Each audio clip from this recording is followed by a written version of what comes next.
রহমতুল্লাহি ওয়া বারাকাতুহু।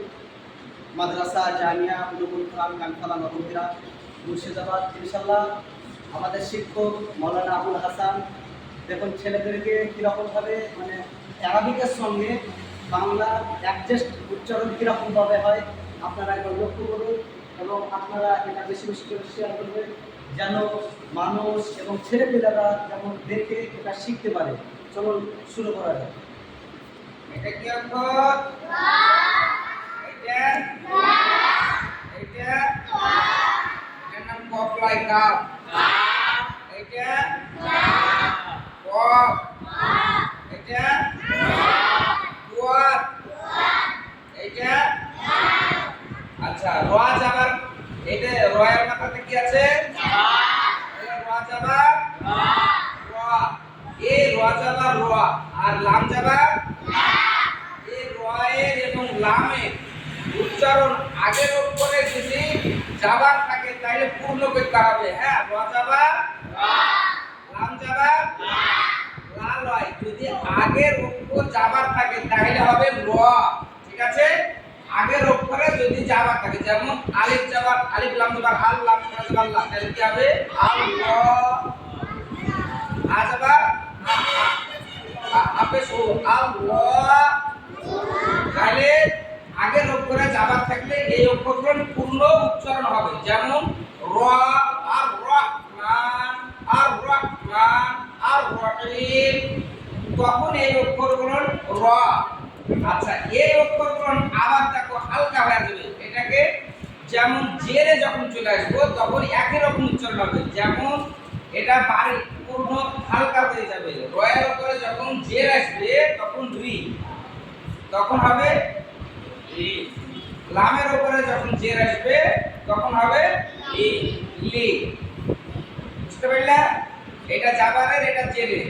এবার বলো এই যে কাপ, কাপ যাবার কফ যাবার তাহলে কাপ যাবার কা, কফ যাবার ক। এই যে যখন আমি যাবার বাদ দিয়া জেরে পরিণত করে দেব, এটা যখন জেরে পরিণত করে দেব তখন দেখো কাবজে ই, কাবজে ই। এবার এর উচ্চারণটা হবে একটু আলাদা। এই উচ্চারণটা জবানের শুরু থেকে, এই উচ্চারণটা হালাকের শেষ থেকে। যেমন কি আর ক্লিম, ক্লিম, মুস্তাকিম, মুস্তাকিম। দুয়াত, দুয়াদের যাওয়া হলে কি হবে? দুয়াত, দুয়াত যাওয়া ডাল যাওয়া। যেমন আপনার ওয়ালা দোয়ালিন, এই কথা হবে কি না? দোয়ালিন। আর এই ডাল হলে দালিন হতো। এবার দেখো জাবারে হলো পূর্ণ আর জেরে হলো বারিক হালকা অসম্পূর্ণ। যেমন দি, দুয়ার জের কি হয়? ডাল জের দি। এবার দেখো আমি তোমাদের আজকে মাত্র 6টা অক্ষর উচ্চারণ করা শিখাচ্ছি। আজকে মাত্র 6টা অক্ষর উচ্চারণ করা শিখাচ্ছি। এটা কি অক্ষর? না হামজা। এটা কি অক্ষর? হা। এটা কি অক্ষর? এটা কি অক্ষর? এই হামজা প্লাস আলিফ একই উচ্চারণ হবে। ঠিক আছে, আলিফের উপরে যদি কোনো রকম জের জাবার না থাকে তখন সেটা আলিফ। আলিফের উপরে যখন কোনো জের জাবার লেগে যায় সেটা হামজাতে পরিণত হয়ে যায়। কথা বুঝতে পেরেছো না পারোনি? তাহলে একই সঙ্গে আলিফ হামজা এবং জোড়া হা বা ছোট হা, জোড়া হা বা ছোট হা, এই হাটাকে আবার এরকম দেখায় কোনো কোনো জায়গাতে, দেখায় না? এই এগুলা একই রকম উচ্চারণ। দেখো এই দুটো অক্ষর এক জায়গা থেকে উচ্চারণ আসবে। কি শুরু হালাক সে হামজা হা। প্রথম জবানের প্রথম অংশ থেকে হামজা এবং হা উচ্চারণ হবে। হ্যাঁ, বুঝা গেল? হামজা এবং হা। তাহলে হামজা যাবার কি হয়? আ, ছোট্ট করে আ। এই জোড়া হা এবং ছোট হা যাবার হা। কথা বুঝতে পারলে? তাহলে হামজা যাবার আ আর হা যাবার। এবার দেখো যখন এই যে আমাদের তিনটা অংশ ভাগ করে নেব, এই গলার শেষ, গলার মিডিল আর জবানের শেষ আর জবানের মিডিল আইন, আর এটা হা। এই আইনটা হচ্ছে যে দারমিয়ান হালাকছে, মানে গলার মিডিল অংশ থেকে উচ্চারণ হবে। গলার মিডিল অংশ থেকে। তাহলে আইন, আইন, আইন,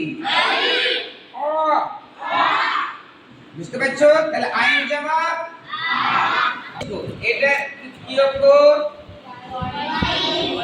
এটা কি অক্ষর? এখানে কি লিখেছি? আখেরি হরফ সে গইন খ। আখেরি হরফ সে গইন খ, একদম গলার শেষ অংশ চলে যাবে। ক্লিয়ার? গইন গইন খ খ খ গইন খ, যেমন গইরিল মাগদুবি, গইরিল মাগদুবি আলাইহিম ওয়ালাদ-দাল্লিন। এরকম মনে থাকবে তো? তাহলে এখানে কটা অক্ষর পেয়েছো? হামজার এখানে হামজা পেয়েছো প্লাস আলিফ পেয়েছো। আলিফের উপরে যখন জের জবর থাকে তখন সেটা হামজাতে পরিণত হয়ে যায়। কথা বুঝতে পেরেছো? যখন আলিফের উপরে কোনো রকম জের জবর না থাকে তখন সেটা আলিফে পরিণত থাকে।